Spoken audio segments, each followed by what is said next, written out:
Well, isa sa pinakamagandang song para sa akin, ang song na to, Jesus Let Us Come to Know You, di ba? Napakaganda ng song na to. And then, this is my bed song.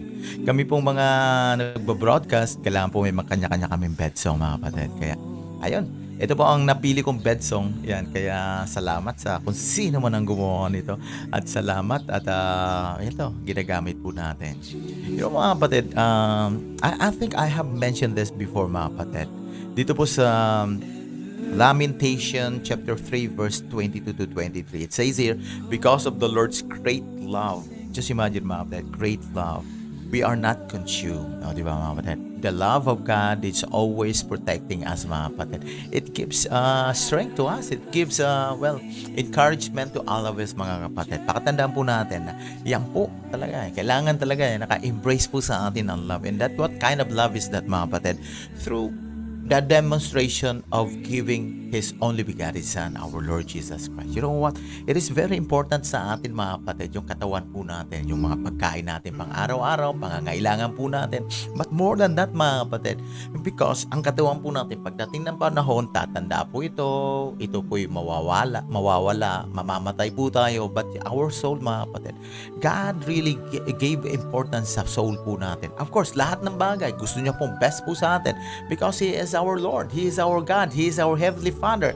What is the best? Yan po ang nais ibigay niya sa atin. But don't forget, mga kapatid, many people, they forget to give importance sa kanilang spiritual na buhay, mga kapatid. Again, sa mga nakikinig po sa akin, especially sa mga kaibigan po natin, sometimes hindi po nila binibigyan importansya at sometimes ang kanilang pangarap lang ay maging okay ang kanilang buhay, magkaroon sila ng house and lot, mapaparal nila ang kanilang mga anak, magkaroon sila ng negosyo, magkaroon sila ng magandang sasakyan. Nothing wrong about that, mga kapatid, but never forget. Will you say amen to this, mga kapatid? Sana, never forget na sana mas lalo natin bigyang importansya ang buhay spiritual po natin. And that is our Lord Jesus Christ. To learn more about Jesus Christ, accept Him, obey His gospel, mga kapatid. And if you want to know more about that, mga kapatid, just let me know and let's have sharing about that, mga kapatid. And let's go back sa Lamentation ni Jeremiah, mga kapatid. Sabi dito, because of the Lord's great love, we are not consumed. Just imagine, mga kapatid, for His compassion never fails. Mga kapatid, sometimes we think na, parang nakaligtaan na ako ng ating Panginoon. You just don't know how much cares for you, mga kapatid. Sana lagi po natin maisip yung, mga kapatid, may sakit man tayo, nawalan tayo sometimes inisip natin na ubusan tayo ng swerte, nasa panganib po tayo. God is always there, mga kapatid. Kasama po natin siya, mga kapatid. Ha? Don't forget, mga kapatid. And then sabi niya, for His compassion never fail. And verse 23, ito siya sa pinaka-favorite ko, mga kapatid. They are new every morning, mga kapatid. New every morning. Yan po, mga kapatid, yung kahapon, iba na naman po ibibigay niya sa atin. He would never give us yung compassion, yung love na maluluma, mga kapatid. No wonder, God is the source of love. God is the source of compassion, faithfulness, everything is in there, mga kapatid. And every morning, He would give it to us. Siguro sa pamamagitan ng araw, ipinakikilala niya sa atin, ipinaalala niya sa atin, this is a new morning, this is to tell you I love you, this is to tell you that I have created you, I am very much concerned about you, I take care of you, I just want to remind you that I love you. I demonstrated it by giving my Son Jesus Christ, my only begotten Son. So take note of this one, they are new every morning. No wonder, great is the faithfulness of God. Saan ka makakita dyan, mga kapatid, di ba? Saan ka makakita na naglikha sa inyo, na hindi ka pababayaan, di ba? Tayong mga magulang, mga kapatid, yes, we think of our children. Pero pagka nag-asawa na sila, we want them to be independent, mga kapatid. Yan ang gusto natin sa mga anak natin, pero ang puumay kapal, nako, ang nice niya po, mga kapatid, lagi niya tayo nakikita, nasa taas siya, tinitingnan niya tayo, alam niya. Sometimes, kapag medyo binibigyan niya tayo ng tinatawag na mga disiplina, dahil maybe we are doing, of course, I'm very sure we are doing something against His will na ito po ay makakapagpasama po sa buhay po natin. That's why, pinaalalahanan niya tayo. Sabi sa atin, you go back to me. Back to me. Bumalik ka sa akin. Tama ba yung English ko doon? Ngayon, kung bakit tayo nagigising mga kapatid, just to be reminded that God loves us. That His love, His mercy is brand new every morning mga kapatid. They are new every morning mga kapatid. Now, the question is, bakit tayo gumigising ngayon? Ano ang purpose natin, di ba? Sana alamin natin yung purpose natin. Hindi lang po dapat tayo gumising. Nagugising lang, na walang gagawin. Basta gigising lang, na walang layunin. Wag na mo. Maraming nalulugi ang Panginoon siguro sa atin.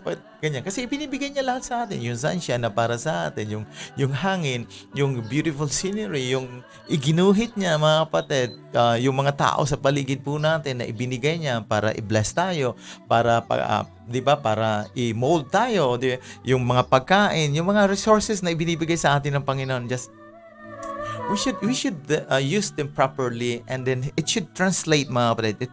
It should ano ba?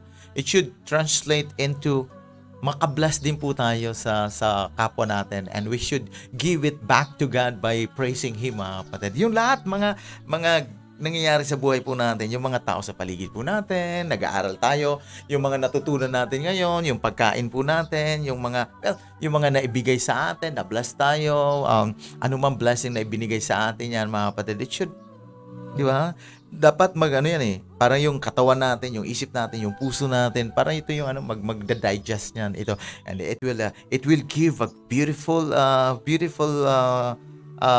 moment that we can also share to others mga kapatid. Hindi lang yung parang tanggap lang tayo ng tanggap. Lahat po ito mga kapatid na tinatanggap po natin, sometimes we are not aware mga katulad yan, kung paano ang God nagbibigay ng effort para to mag-drawing lang siya, para ibigay niya sa atin napakagandang scenery na nandyan just imagine mga kapatid, siguro yung effort niya, binubuhat niya ang sun o kaya hindi ang sun, ang tawag dyan, ang earth para umikot sa sun mga kapatid, tapos iniikot niya pa yan just to, hey, dito sa Bicol, kailangan ganito ang scenery, kailangan blue sky, kailangan yung ilalagay niya magpo-produce siya ng clouds, ilalagay niya diyan, and then sun will rise up, and then man, so nice, di ba mga kapatid?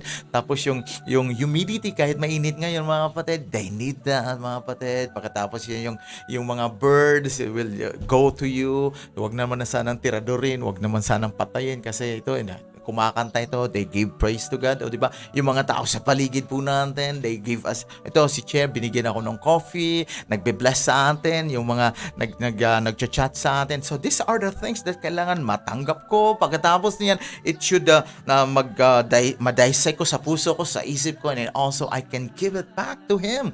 I can praise God through this, dahil yung pinag-isa-isa yung mga blessing na aking natanggap mga kapatid.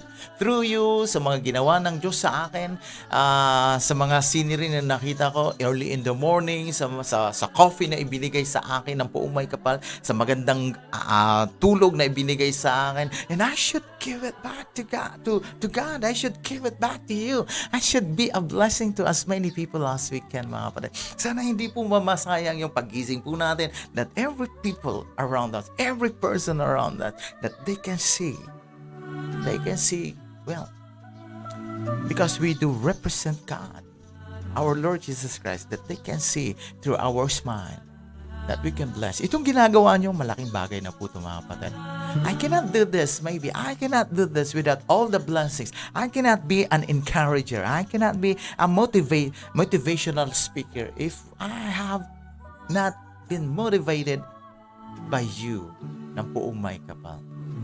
Sa pagbabasa ko ng banal na kasulatan, I see a lot of things na nakikita ko. Hey, this is you. This is the real you. You are something. You are special. I have created you. I hope that you too can see that mga kapatid. That each and every one of us mga kapatid, walang sayang nagising sa bawat isa sa atin. May dinaramdaman po tayo. You know very much. Nakasaklay ako, di ba mga kapatid? May sakit nangyari yun. But you know what? This should not stop us by blessing others mga kapatid. Na magpasalamat sa Puong May Kapal, magbigay galang sa mga tao sa paligid natin. Because you know what mga kapatid? Because this is the purpose of our life. That every day of our lives, we should give it back to God. We should praise God. and also bless one another. No wonder when Jesus was asked, what is the greatest commandment of all? Jesus said, love your God with all your heart, with all your soul, and with all your mind. And love your neighbors as you love yourself. So, mga kapatid, unang-una sa lahat, pagmamahal sa buong may kapal. Pagpapasalamat, pagmamahal sa Kanya, pakikinig sa Kanyang salita. Gagawin natin ito kahit nahihirapan po tayo. And one application of loving God is loving others. So sa pagising natin, mga kapatid, pakatandaan natin, huwag sanang masayang ang gising natin sa umaga pong ito, mga kapatid. Find someone else. Find your strength. Find your purpose. And share it to others. Oh, will you say amen to that?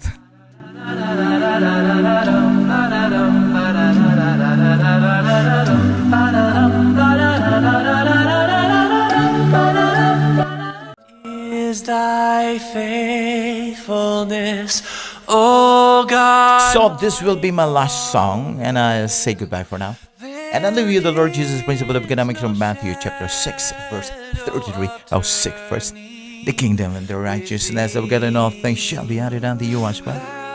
Amen, amen, amen. Sabi sa ating mga kapatid, nice Brad, gandang motor mo. Ingat din Brad lagi. Salamat. God bless po sa inyo lahat. Amen daw, sabi ng mga mahal natin. As thou hast been, thou forever will be.